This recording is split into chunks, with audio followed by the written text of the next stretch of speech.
warahmatullahi wabarakatuh. Alhamdulillahirabbil alamin. Hamdan katsiran thayyiban mubarakan fi kama yuhibbu rabbuna wa yarda. Asyhadu an la ilaha illallah wahdahu la syarika lah wa asyhadu anna Muhammadan abduhu wa rasuluh. Allahumma shalli wa sallim wa barik ala nabiyyina Muhammadin wa ala alihi wa ashabihi wa man tabi'ahum bi ihsanin ila yaumiddin. Amma ba'd.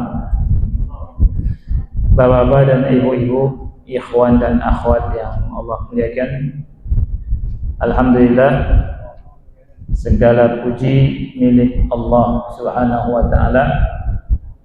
Pada kesempatan yang mulia ini kita akan melanjutkan dengan izin Allah hadis yang ke-1514,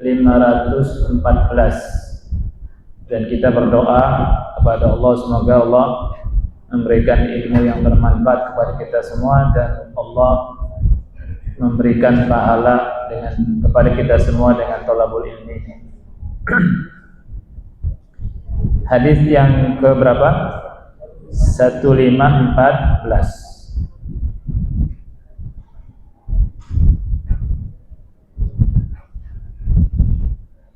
Wa an Ibnu Abbas radhiyallahu anhuma, dari Ibnu Abbas, semoga Allah meridhai keduanya, Abdullah dan Abbas, ya.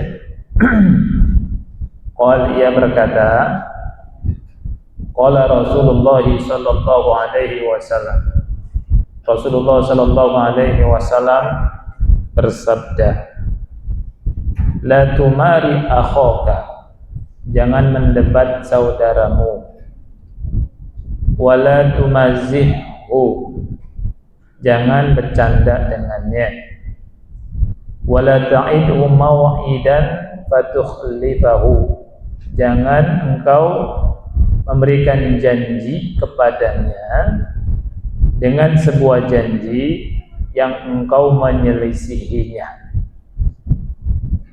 Akhrajahu Tirmidzi, dikeluarkan oleh Tirmidzi bisanadin fihi dha'f, dengan sanad yang ada lemahnya.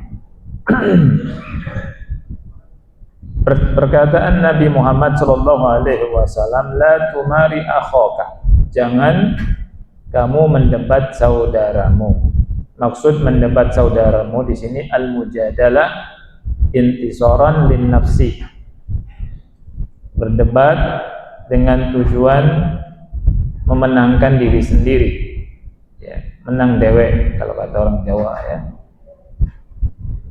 Tujuannya pokoknya yang penting menang.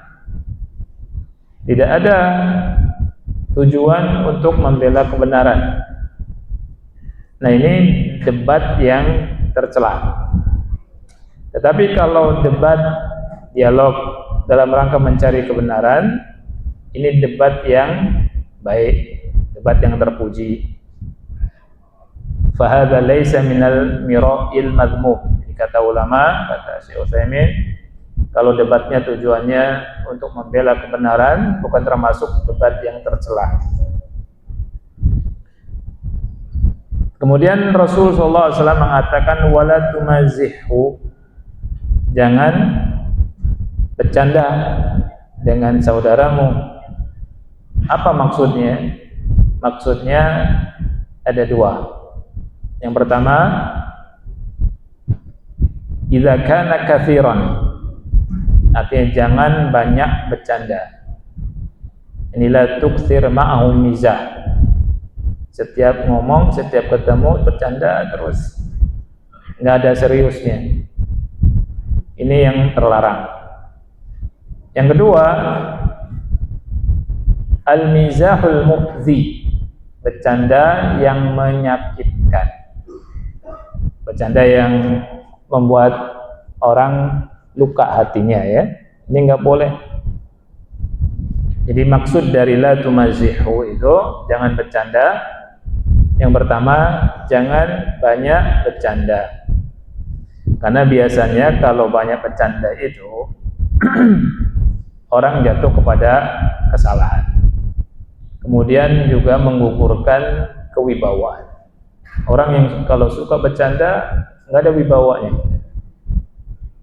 Kemudian yang kedua, makna la tumazihu itu jangan mengajak bercanda sama orang yang memang dia punya sifat serius, ya. Atau bercanda yang menyakiti. Ini maksud yang kedua. Baik. Kemudian yang ketiga, wala ta'idhu mau'idan fatukhlifahu. Jangan engkau ngasih janji dengan sebuah janji yang kemudian engkau tidak menepatinya. Hadis ini dikeluarkan oleh Tirmidzi dan disebutkan di sini dengan sanad yang lemah. Ya. Baik. Kalau dari sisi pembahasan hadis, usul hadis, biasanya kalau sanadnya itu lemah, itu sangat berpengaruh kepada matan. Ya, kalau sanadnya lemah, matannya, isi hadisnya juga lemah. Karena matan itu dibangun di atas sanad hadis. Tetapi kata beliau,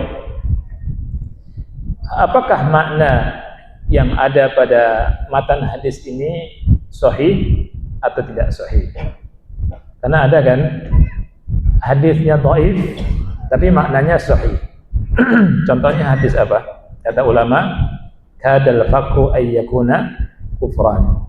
Itu hadis lemah tapi maknanya sahih.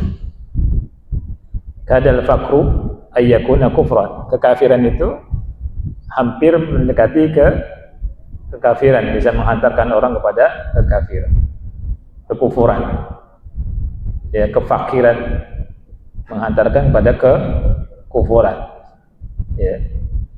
Nah, kalau kita lihat dirunut satu persatu matan dari hadis ini, kita akan merunutnya seperti apa yang disebutkan oleh Syekh Muhammad bin Shalih Al-Utsaimin rahimahullah. Yang pertama, kata beliau, kita lihat, la tumari akhaka. La tumari akhaka, jangan mendebat saudaramu dengan maksud untuk tadi mau menang sendiri. Tidak ada keinginan untuk membela kebenaran. Apakah makna dari perkataan ini sahih? Jawabannya na'am sahih. Syekh Utsaimin bilang hadza sahihun. Ini sahih. Al-mumaratu min ajli al-intisari lin-nafsi aw lil-qawli manhiyun anha. Jadi berdebat dengan tujuan untuk memenangkan diri sendiri, ya, atau tujuannya seperti orang bilang lah, debat kusir, ya, ini terlarang, manhiyun anha, ya, karena perdebatan yang semacam ini akan menumbuhkan permusuhan, akan menumbuhkan pertikaian, al-adawah, permusuhan, kemudian kebencian dan pertikaian, dan tentunya dilarang. Ditutup pintu debat yang akan menimbulkan mafsadah yang tadi disebutkan. Kemudian kalau kita lihat hadis atau lafaz berikutnya, la tumazihu, jangan ngajak bercanda orang, jangan mencandai orang. Kata ulama, hadza ala itlaqihi ghairu sahih. Ya, ini tidak, kalau misalkan dimutlakkan begitu saja, ini tidak benar. Ya, kalau dimutlakkan sama sekali orang nggak boleh bercanda, ini tidak benar. Ini yang mengatakannya ulama besar, Syekh Muhammad bin Shalih Al-Utsaimin rahimahullah. Artinya, kalau sesekali bercanda boleh. Ya, kadang bercanda itu kita juga butuh. Ya. Bercanda itu kalau kata Syekh Utsaimin seperti apa? Seperti garam dalam masakan. Ya, kalau tidak ada garam, asrep, anyep ya. Kalau kebanyakan keasinan, nggak enak, nggak bisa dimakan. Begitu juga ketika kita muamalah, ya Pak ya, muamalah sama kawan, tidak ada canda, dingin aja. Begitu juga antum sama istri, sama keluarga, istri sama suami, kalau nggak ada canda, sepertinya dingin aja. Tapi kalau ada candanya, hidup. Nah, begitu juga bermuamalah ya, dengan kawan kita. Ini bunyi kenapa? Ya, karena ada HP atau gimana?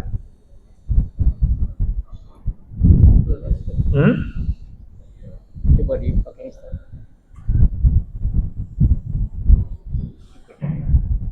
Enggak dipindahin enggak tuh?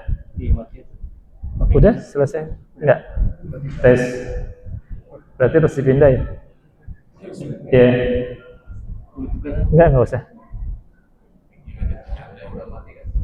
Mungkin hanya bercanda. Atau Masya Allah. Barakallahu fiik akhi. Ya. Baik.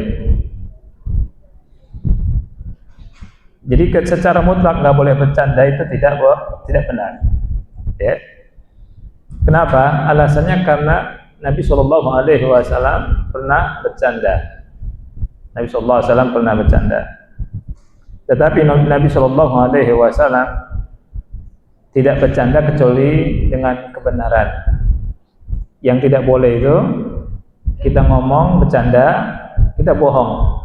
Itu yang nggak boleh. Tapi kalau bercanda benar, ini boleh. Dan pernah dilakukan oleh Nabi Muhammad Sallallahu Alaihi Wasallam.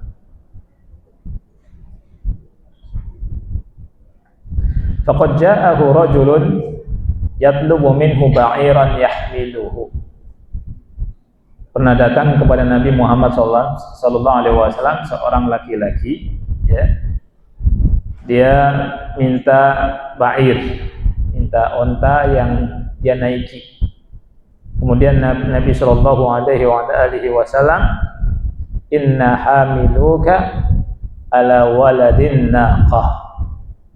Ya, kami akan mengangkatmu di atas anak onta. Ya, kami akan mengangkatmu di atas anak onta. Ya.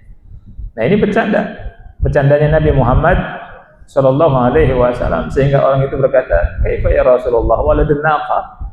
Bagaimana ya Rasulullah? Masa saya bayangannya dia itu dia naik di atas anak onta yang kecil. Kami akan angkat engkau, nanti engkau berada di atas, ditunggangkan di atas anak onta. Terus kata orang tersebut, gimana ya Rasulullah? Masa saya naik di atas anak onta? Ya. Nah, Rasulullah SAW berkata, wahal talidul ibila illa naqah. Ya, tidak ada onta melainkan dilahirkan oleh naqah. Naqah itu unta betina. Gitu. Ini bercandanya Nabi Muhammad Sallallahu Alaihi Wasallam, dan bercandanya sahih. Ya. Kemudian Nabi Sallallahu Alaihi Wasallam juga pernah bercanda ketika ada seorang wanita tua datang ke Nabi Sallallahu Alaihi Wasallam. Kemudian Nabi bilang, la tadkhulul jannata ajuzun. Enggak ada orang nenek-nenek yang masuk surga, itu enggak ada. Ini juga bercandanya Nabi Muhammad Sallallahu Alaihi Wasallam. Memang enggak ada wanita tua yang masuk surga, ya. Baik, kata Syekh Utsaimin, in sahal hadits fa hiya kalimatun 'azimah, ya. Tujibu lil mar'ati an tata'athara ta'athuran 'aziman fa hiya ajuz. Kalau hadis ini sahih, ini kalimat besar sekali yang sangat berpengaruh sama wanita itu. Ya. Dia udah tua, kemudian dibilang sama Nabi sallallahu alaihi wasallam, enggak ada wanita tua yang masuk surga, enggak ada. Ya. Kemudian Nabi sallallahu alaihi wasallam membacakan firman Allah taala surat Al-Waqiah ayat 35 sampai 36, inna ansha'nahunna insya'a faj'alnahunna abkara. Nah, kami jadikan wanita-wanita yang tua itu jadi muda lagi. Ibu-ibu jangan ribut ya. Nanti insya Allah kalau ibu-ibu masuk surga muda lagi ibu-ibu. Insya Allah senang ya. Iya. Jadi kata Allah, inna ansha'nahunna insya'a faj'alnahunna abkara. Kami jadikan para wanita itu, kata Allah Subhanahu wa taala, menjadi muda-muda lagi. Abkar, bikar, masih muda. Ya, jadi yang sekarang sudah jelita, sedang 50 tahun atau di atasnya, atau 60 tahun, ya, atau ada yang sudah 80 tahun. Iya. Itu nanti balik lagi, muda lagi, jangan khawatir ya. Ya, kinclong maning. Gimana bapak-bapaknya? Juga insya Allah. Ya. Jadi jangan khawatir. Baik. Jadi kembali ke sini, larangan bercanda secara mutlak ini tidak benar. Larangan bercanda secara mutlak tidak benar. Ya, Syekh Utsaimin rahimahullah taala menyebutkan bercanda itu pernah dilakukan oleh Nabi Muhammad sallallahu alaihi wasallam. Ya, jadi Rasul bercanda ke salah satu sahabat beliau sallallahu alaihi wasallam ketika ada seorang sahabat laki-laki ingin dinaikkan di atas onta. Rasulullah SAW berkata, kami akan naikkan engkau di atas anak onta betina.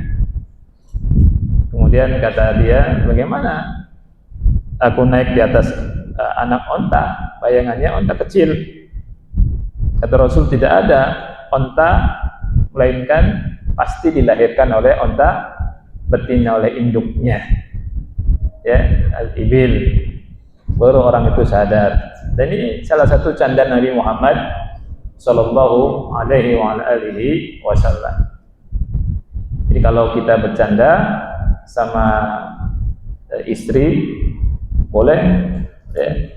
Bahkan bergurau, ya. Muda abah itu bermain-main, bersenda gurau dengan istri itu dianjurkan. Ya, dan itu bagian daripada hak, ya Pak ya. Ya, dan jadinya kata beliau nanti awet muda. Jadi bercanda dianjurkan, ya. Seperti Rasulullah SAW itu muda'abah dengan Aisyah radhiyallahu anha, ya kan? Nah, beliau kadang jalan sama Aisyah, kadang balapan, ya. Karena Rasul balapan sama Aisyah radhiyallahu anha. Yang kalah siapa? Awalnya Rasul sallallahu alaihi wasallam. Ketika Aisyah radhiyallahu anha sudah gemukan, kemudian balapan lagi. Kemudian Aisyah kalah. Kata Rasul, hadhihi bitilk. Satu-satu kata Rasul. Ya. Ini balasan untuk yang dulu. Gitu. Jadi boleh Bapak Ibu nanti jalan kaki balapan sama istri sama suami, ya. Balapan di BKT situ balapan.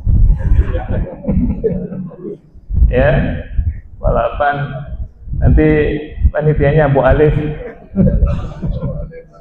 Satu keluarga aja Bu Alif. Siapa yang menang? Nah, sama keluarga sendiri, ya kan? Sama keluarga sendiri. Nah, itu. Ini bercanda itu kalau benar ya, hak. Jadi secara mutlak dilarang bercanda tidak benar. Siapa yang bilang? Penjelasan dari Syekh Muhammad bin Shalih Utsaimin rahimahullahu taala. Jadi makna bercanda yang boleh itu ada dua.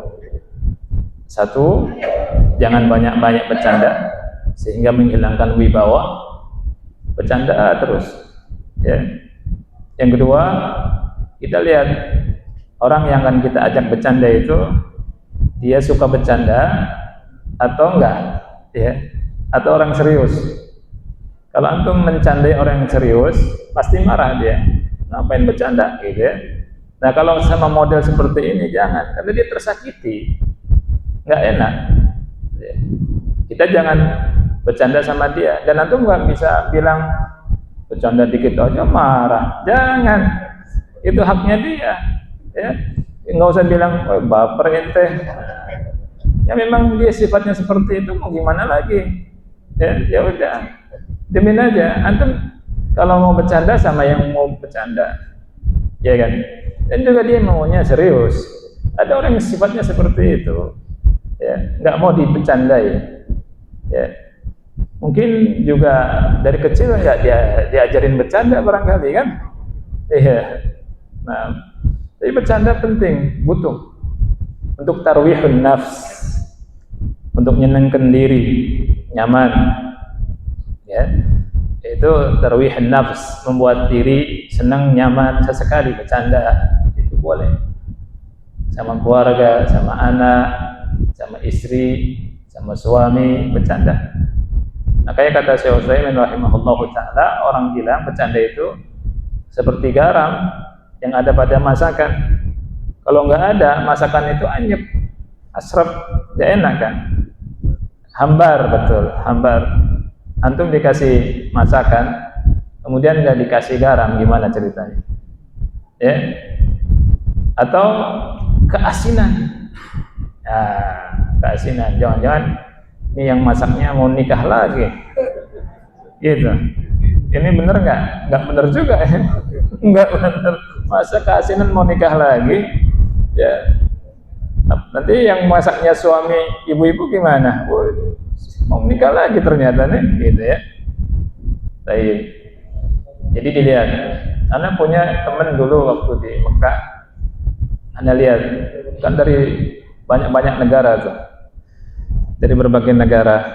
Itu Anda lihat ada satu kawan Anda serius nggak bisa dibercandain.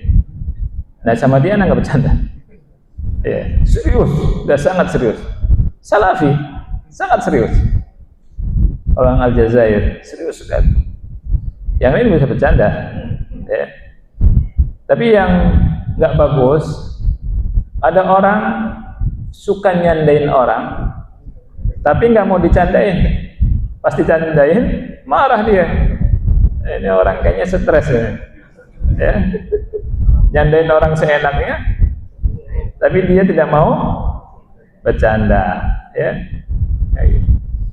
Kemudian di hadis ini ada yang ketiga, wala ta'idhu mau'idan fatukhlifahu. Jangan engkau menjanjikan kepada saudaramu dengan sebuah janji kemudian engkau menyelisihinya. Ya, ini maknanya juga benar. Walaupun dalam sanad hadis ini lemah, tapi maknanya sahih, ya. Karena Nabi Shallallahu Alaihi Wasallam pernah bersabda tentang ciri orang munafik, kata Rasulullah SAW, diantaranya apa? Wa idza wa'ada akhlafa. Kalau dia berjanji, dia tidak menepati. Ya, jadi kalau ada orang berjanji kemudian tidak menepati, orang ini masuk ke ciri-ciri munafik. Tapi munafiknya munafik akbar atau asghar? Asghar. Apa bedanya munafik akbar dan munafik asghar? Betul. Nah, saya tanya ke ibu-ibu. Ibu-ibu takutnya nggak paham ya. Ini akidah. Apa bedanya munafik akbar sama munafik asghar? Ya. Apa bedanya munafik akbar sama munafik asghar? Akbar itu besar, asghar itu kecil. Asghar bukan asli Bogor, ya. Asghar bahasa Arab. Munafik akbar, munafik asghar. Munafik besar dan munafik kecil. Munafik akbar itu an-nifaqul i'tiqadi, kemunafikan yang terkait dengan akidah. Kalau munafik asghar itu munafik al-amali. nifaq amali, ya, nifaq amali. Baik. Apa bedanya? Kalau nifaq i'tiqadi, orang yang bernifaq dengan nifaq i'tiqadi, dia kekal di dalam api neraka selama-lamanya. Dan itulah maksud dari firman Allah Subhanahu wa taala, innal munafiqina fid darkil asfali minan nar. Sesungguhnya orang-orang munafik itu kekal, ya, berada di mana? Di kerak api neraka. Itu buat munafik i'tiqadi atau amali? I'tiqadi. Ya. Nah, yang ini munafik apa? Amali. Zahir, amali. Ini bisa menjangkiti orang Islam. Ini bisa menjangkiti orang Islam. Kalau ada orang Islam melakukan maksiat ya. Ada orang Islam berjanji kepada kawannya, saya mau kita janjian yuk misalkan. Janjian apa contohnya Pak? Pak Bambang. Contohnya apa misalkan? Hah? Apa Pak?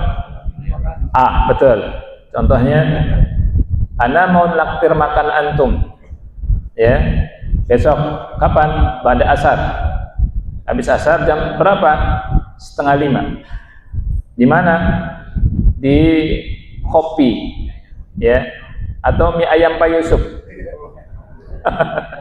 Saya traktir kalian semua di mie ayam Bangka Pak Yusuf. Baik, Abu Adam. Nah, kemudian yang bilangnya ditunggu sampai jam 5 nggak datang, 5:30 nggak datang, ya, 5 orang udah datang, udah nunggu, mana nih, udah kempong tadi siang nggak makan gitu, ya tidak, lapar, nggak datang pada Isya, ya Allah, ya, sudah pada pulang, ya. Nah, ini ikhwan yang Allah muliakan, ini namanya tidak menepati apa? Janji. Dia terjangkiti dengan salah satu dari sifat kemunafikan. Tapi nifaknya nifak apa? Nifak amali. Membuat jengkel kawan-kawannya. Dosa tidak? Dosa, dan dosa besar, dia berjanji. Ya, bukan tidak berdosa. Hanya saja tidak sampai taraf keluar dari Islam. Dan kita ketika bicara sama kawan kita nasihati, akhi, antum berjanji nggak boleh, haram, akhi. Ini ciri-ciri munafik. Dia cukup seperti itu. Nanti jangan diulangi lagi ya, gitu. Seperti itu. Tapi jangan kebablasan. Kebablasan tuh membawa dalil yang untuk nifak i'tiqadi dibawa ke nifak amali. Ente tahu enggak? Allah berfirman dalam Al-Qur'an, innal munafiqina fid darkil asfali minan nar. Sesungguhnya orang munafik ada di kerak dasar api neraka ente. Dan ente selama-lamanya deh. Ini namanya membawakan dalil tidak pada tempatnya. Dan berapa banyak orang yang membawakan dalil ini sama masalah sepele ya, masalah sebagiannya janji ringan, ada janji macam-macam bertingkat. Tetapi nggak boleh kita berjanji kemudian kita menyelisihi janji kita, ya, tidak boleh. Nah, tapi kita harus tahu juga perbedaan antara nifak i'tiqadi dengan nifak amali, ya. Ada kufur akbar, ada kufur asghar. Kufur i'tiqadi, kufur amali. Ada asyirkul akbar, ada asyirkul asghar. Ada an-nifaqul akbar, ada an-nifaqu al-asghar. Nah, itu semua ada di pelajaran akidah. Hadis berikutnya, hadis ke 1515. Jadi kata Syekh Utsaimin sebentar, bercanda itu boleh tidak? Boleh. Tapi ketika kita bercanda, perhatikan dua hal tadi. Satu, jangan sering bercanda. Ya, yang kedua, lihat orangnya suka dicandain atau tidak. Ya, kalau misalkan orangnya kayak Pak Bambang senyum terus, bercanda nggak apa-apa. Ya, Pak Bambang ya, senyum, masya Allah. Tambah manis Pak Bambang. Subhanallah. Luar biasa Pak Bambang nih. Istrinya betah kayaknya Pak Bambang nih. Benar Pak ya? Subhanallah. Ya? Iya. Betul. Biasanya orang yang bahagia tuh gemuk kelihatannya. Betul kan Pak ya? Nah, ya bercanda boleh, akhi. Apalagi kalau misalkan dia orangnya suka dicandai, ya kan? Tapi tidak sering. Nah, hadis yang berikutnya, wa an Abi Sa'id al-Khudri, dari Abu Sa'id al-Khudri, semoga Allah meridai beliau, qala, ia berkata, qala Rasulullah sallallahu alaihi wasallam, Rasulullah SAW bersabda, khoslatani la yajtami'ani fi mu'minin, ada dua sifat yang tidak berkumpul pada diri seorang mukmin. Yang pertama al-bukhlu. Al-bukhil ini bakhil, ya, medit, koret, medit, ya kan? Nah. Yang kedua wasu'ul khuluq. Su'ul khuluq, akhlak buruk. Akhrajahu Tirmidzi, dikeluarkan oleh Tirmidzi, wa fi sanadihi dha'f, dan di hadis ini ada sanadnya, ada kelemahan dalam sanadnya. Nah, di hadis ini disebutkan tidak mungkin terkumpul dua sifat. Sifat apa? Pertama, bakhil. Yang kedua, su'ul khuluq. Nah, bakhil ini bukan sifatnya orang yang beriman, ya. Bakhil pada dirinya sendiri, bakhil. Ada orang bakhil sama dirinya sendiri, ada tidak? Contohnya apa? Bakhil sama dirinya sendiri. Iritnya sangat irit, iya kan? Iya. Padahal ada duit tuh, gak pernah makan enak, benar Pak? Itu bakhil sama dirinya sendiri. Subhanallah. Gimana sama orang lain?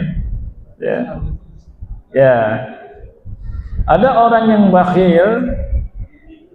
bakhil sama keluarganya, tapi nggak bakhil sama yang lain. Ada tidak? Contohnya siapa? Antum? Bukan. Antum? Oh, mana? Anak kemarin bahas tentang hadis itu, hadis Hindun bin Abi Sufyan. Hindun bin Abi Sufyan itu datang ke Rasulullah SAW. Ya, Hindun bin Abi Sufyan datang ke Rasulullah SAW. Beliau bilang, ya Rasulullah, ya, Abu Sufyan, kata beliau, rajulun syahih. Syahih itu di atasnya bakhil. Ya, cuma harus dikasih penjelasan. Di situ ada syarahnya. Syekh Abdullah Al-Fauzan menjelaskan, Abu Sufyan ini dalam kondisi tertentu sama Hindun, bakhil khusus. Tapi secara umum beliau terkenal dermawan. Karena kalau orang Arab ada yang bakhil, kaum Arab pasti akan menjelek-jelekannya. Dan terkenal kaum Arab itu kaum yang apa? Yang dermawan. Apalagi dia sayyid qaumi, jadi pembesar kaumnya, tokoh. Jadi tokoh itu di masa jahiliyah nggak ada yang bakhil. Hanya saja kepada Hindun dan putra-putranya bakhil, hitung-hitungan. Itu. Ini sehingga datang ke Rasulullah SAW, ya Rasulullah, Abu Sufyan rajulun syahih, beliau tidak memberikan nafkah kepadaku dan kepada putra-putraku yang mencukupiku. Kata Rasul, ambil, khudhi ma yakfik wa waladiki bil ma'ruf wa waladaki bil ma'ruf wa auladaki bil ma'ruf. Ambillah nafkah yang cukup untuk dirimu dan putra-putramu. Ini boleh, ya. Jadi ada tuh orang yang bakhil sama keluarga, bakhil sama orang lain tidak bakhil. Karena waktu itu bercanda sama Ikhwan lagi serius sampai kaget dia. Saya bilang contohnya ini nih. Ya kaget ya, mungkin kapok di depan gitu. Ya. Baik. Nah, di sini Rasul kita Sallallahu Alaihi Wasallam menyebutkan ada dua sifat ya. Hanya saja, ikhwan Allah muliakan, hadisnya sanadnya apa? Ada kelemahan. Baik. Begitu kita lanjutkan di Syekh tidak menyebutkan fawaid, hanya menyebutkan seperti apa yang beberapa kalimat beliau sebutkan dan anak sedikit rubah redaksinya. Hadis ke 1516 Wan Abi Hurairah radhiyallahu anhu, dari Abu Hurairah semoga Allah meridai beliau, ia berkata, qala Rasulullah sallallahu alaihi wasallam, Rasulullah sallallahu alaihi wasallam bersabda, al-mutasabbani ma qala fa'ala al-badi'i ma lam ya'tadil madlumu akhrajahu Muslimun. Ya.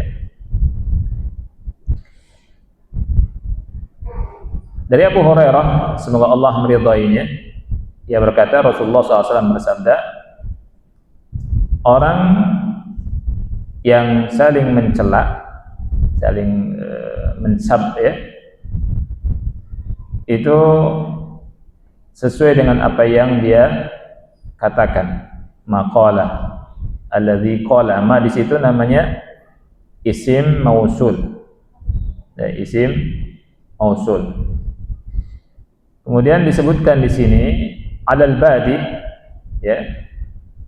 Alal badi maksudnya orang yang pertama kali ya. Jadi orang yang pertama kali, yakni fal itsmu fi dzalika alaman bada'a bisab. Artinya dosanya bagi orang yang memulai perbuatan tersebut ya, yang menyebabkan celaan. Malam yaqtadil madlum, selama orang yang didolimi tidak melampaui batas. Ya, jadi kalau misalkan ada dua orang saling mencela, dilihat yang mulai siapa dulu. Nah, yang mulai itu yang mendapatkan apa? Dosa. Yang membalas karena didolimi, ketika sebatas balasan tidak mengapa.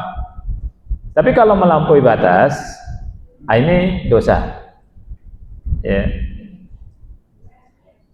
Hadis ini singkat tapi maknanya dalam. Hadis ini mengandung beberapa faedah fikih hadis. Yang pertama, annahu la yanbaghi sabbu bainal muslimin. Tidak semestinya antara sesama orang Islam itu saling mencela.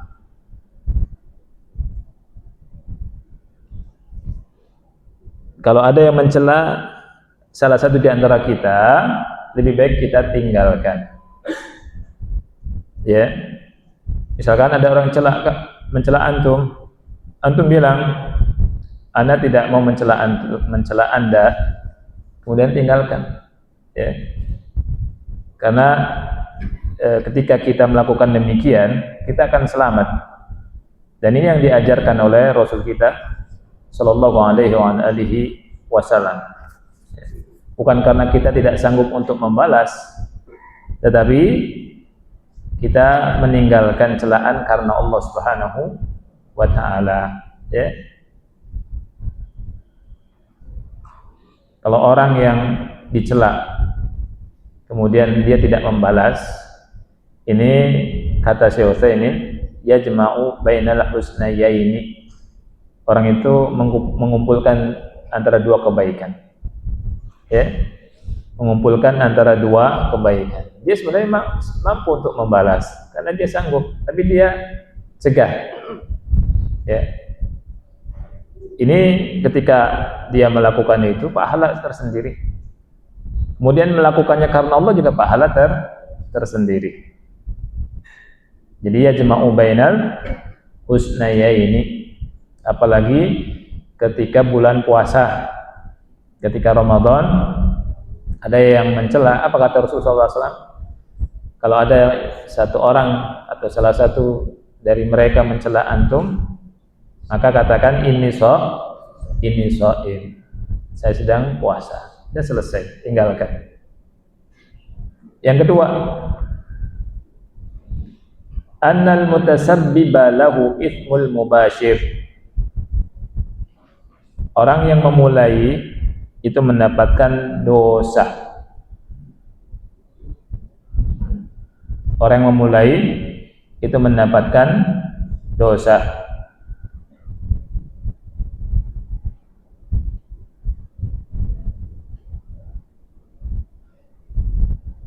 Jadi orang yang pertama kali ini bahaya ya. Penjelasannya panjang, cuma Anda cukupkan atasnya atau poinnya saja. Sudah masuk Isya, Pak? Hah? Berarti suara itu apa? Salah. Tapi di saya 2 menit lagi, Pak. 2 menit lagi. Ya. Faedah yang ketiga, bayanu hikmatillahi ta'ala fi jazaihi wa adlihi fihi. Hadis ini menerangkan tentang salah satu hikmah Allah Ta'ala dalam keadilan Allah dan balasan yang Allah berikan. Allah Maha Adil. Hadis ini sahih riwayat Imam Muslim. Ya. Jadi orang yang didolimi ketika dicela pertama kali, boleh dia menjawab, tetapi tidak boleh melampaui batas. Ya. Dan Allah Maha Adil di sini. Ya. Baik. Sudah azan berarti ya. Nah, kita azan dulu ya. Sallallahu Nabi Muhammad wa ala alihi wa sahbihi wa barak wa sallam. Wassalamualaikum warahmatullahi wabarakatuh.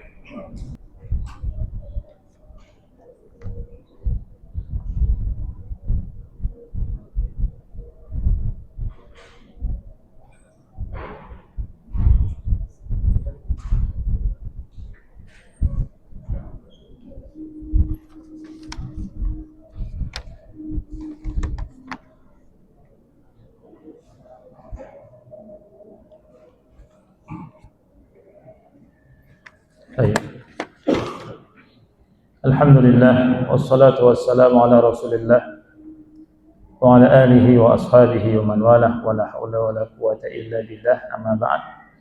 Hadis ke-1517. Wa an Abi Sirmah radhiyallahu anhu qala, dari Abu Sirmah, semoga Allah meridai beliau, ia berkata, qala Rasulullah sallallahu alaihi wasallam, Rasulullah sallallahu alaihi wasallam bersabda, man darra musliman darahullah wa man syaqqa musliman syaqqallahu alaihi, akhrajahu Abu Dawud wa Tirmidzi wa hassanahu.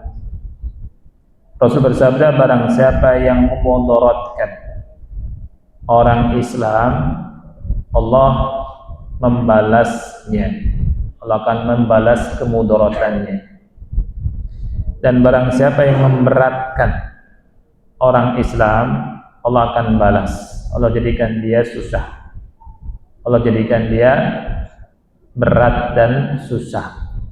Hadis dikeluarkan oleh Abu Dawud dan Tirmidzi. Di hadis ini ada beberapa faedah. Yang pertama, at-tahdziru min hadzainil khuluqain. At-tahdzir artinya peringatan dari Rasul sallallahu alaihi wasallam dari dua akhlak ini. Yang pertama, suka memudaratkan orang Islam, ya. Yang kedua, memberat-beratkan orang Islam. Enggak boleh. Terutama, maaf ya, sebagian dosen, ya, ketika mahasiswanya bikin skripsi, ya, itu ditelepon, ditemui susah sebagian dosen. Ya, ini nggak boleh, haram hukumnya. Ya, Anda dapat laporan dari sebagian anak muda, kasihan anak-anak ini, ingin waktunya cepat selesai, kan bayar terus, ya tidak, nunggunya juga tidak ada kepastian kapan sidangnya dan seterusnya. Ya, nggak boleh menunda-nunda urusan orang lain. Ini kan memberatkan orang. Ya, dan nanti ditanya sama Allah, mau nggak kalau punya keluarga, anaknya atau adiknya digitukan sama orang? Nggak mau kan? Ya, makanya kan ada istilah orang Jawa juga istilah, kalau dicubit sakit jangan nyubit orang. Ya, Rasulullah SAW bersabda, la yu'minu ahadukum hatta yuhibba li akhihi ma yuhibbu li nafsihi. Tidak dikatakan salah satu di antara kalian imannya sempurna sehingga dia mencintai untuk saudaranya seperti mencintai untuk dirinya sendiri. Orang kayak gitu kan susah. Tapi anak-anak muda kasihan. Ya. Nah, ini diulur-ulur, kemudian mau ditemuin entah kemana, ya, nggak boleh begini. Begitu juga yang kerja di sebagian lembaga instansi yang terkait dengan masalah publik, itu juga harus perhatian sama masyarakat. Jangan seenaknya sendiri, ya, nanti akan disusahkan sama Allah. Baik. At-tahdzir min alamil masyaqqati 'alal muslimin. Ini peringatan dari bahayanya menyusahkan orang Islam. Jadi ketika menyusahkan orang Islam, dibalas sama Allah, hidupnya akan susah, akan sempit. Makanya kalau misalkan ada di antara orang yang diberikan amanah, apalagi amanah publik, kemudian dia menyia-nyiakan urusan kaum muslimin, itu pasti hidupnya susah itu. Pasti hidupnya susah, itu pasti. Ya.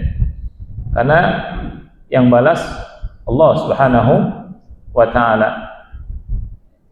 Berikutnya, yang ketiga, ihtiramu a'radil muslimin.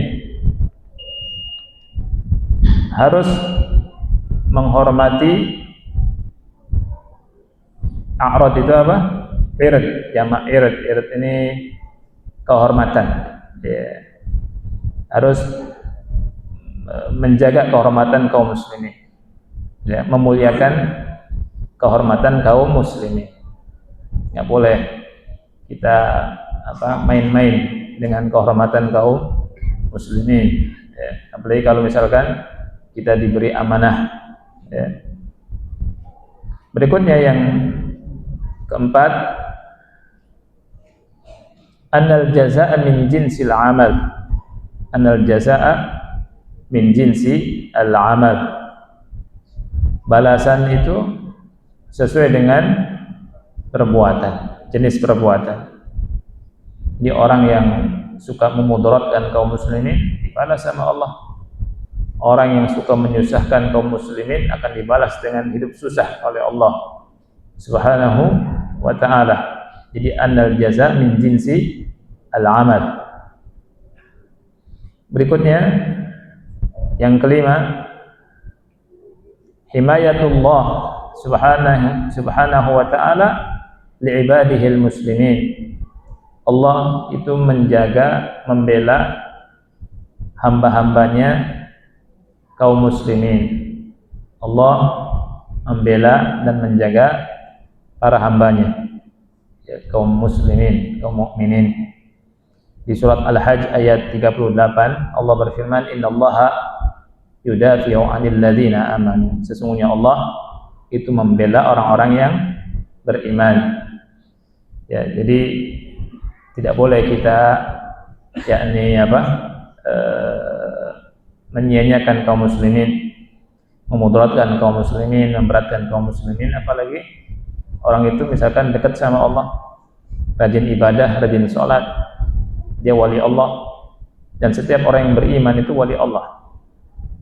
Apalagi kalau misalkan takwanya tingkat tinggi, ya, di mana Allah itu berfirman dalam hadis qudsi, man adali waliyan faqad adzantuhu bil harb. Barang siapa yang memusuhi waliku, aku kumandangkan perang terhadapnya.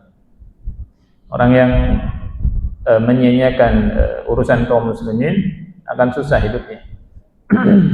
Terus kalau misalkan salah satu kita mendapatkan ujian seperti itu, menghadapi orang yang dia ngurusi urusan pabrik dan kita disia-siakan, kita wajib sabar, ya, sabar, dan celakanya buat dia sendiri, ya, celakanya buat dirinya sendiri. Banyak orang yang grundel, ya, itu pasti celaka, itu pasti susah hidupnya, nggak bahagia, ya. Di orang yang ngurus urusan publik tapi dia main-main terhadap urusan kaum muslimin, pasti celaka, cepat atau lambat, ya. Nah, berikutnya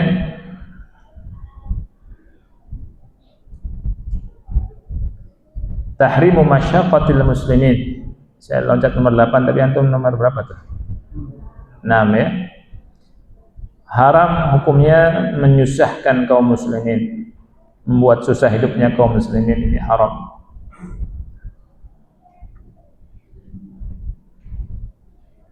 Yang terakhir,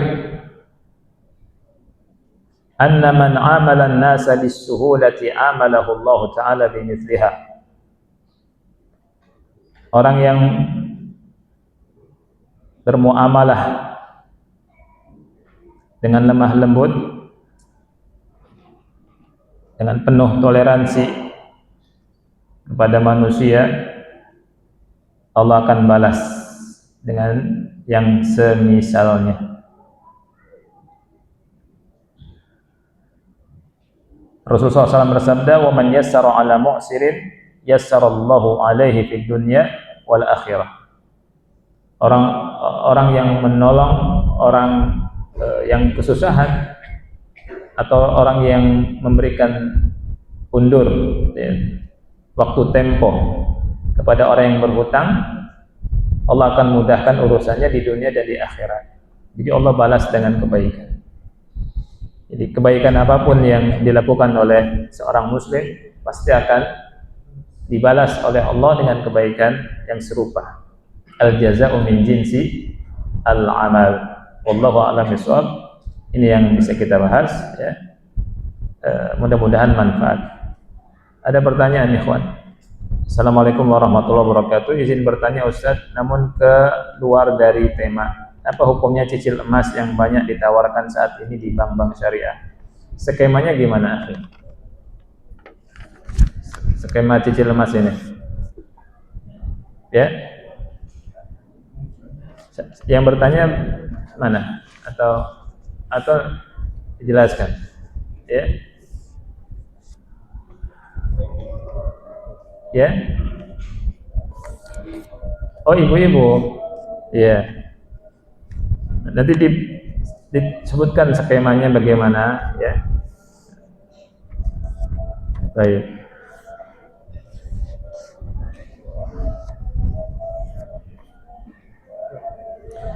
Kalau misalkan antum beli emas, kalau dimaksud misalkan emas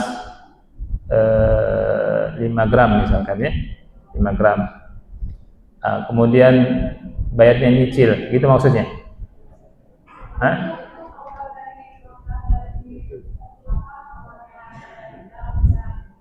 Nggak kedengaran.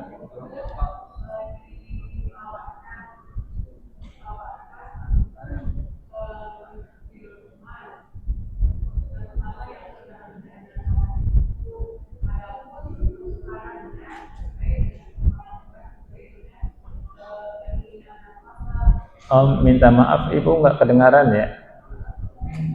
Atau ditulis saja ibu, ya? Ditulis, ya? Ya. Saya minta maaf karena nggak kedengaran. Teriak nggak kedengaran. Kasihan ibunya teriak juga, kan? Nah, tapi insya Allah kita akan jawab, ya.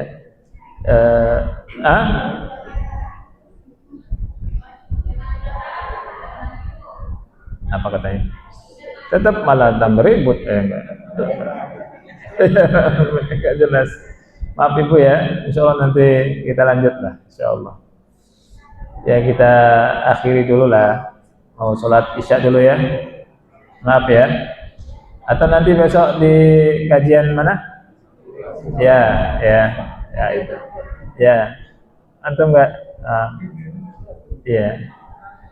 Baik, kita akhiri wassalamualaikum warahmatullahi Muhammad wa ala alihi wa sahbihi wa barak wa salam. Wassalamualaikum warahmatullahi wabarakatuh.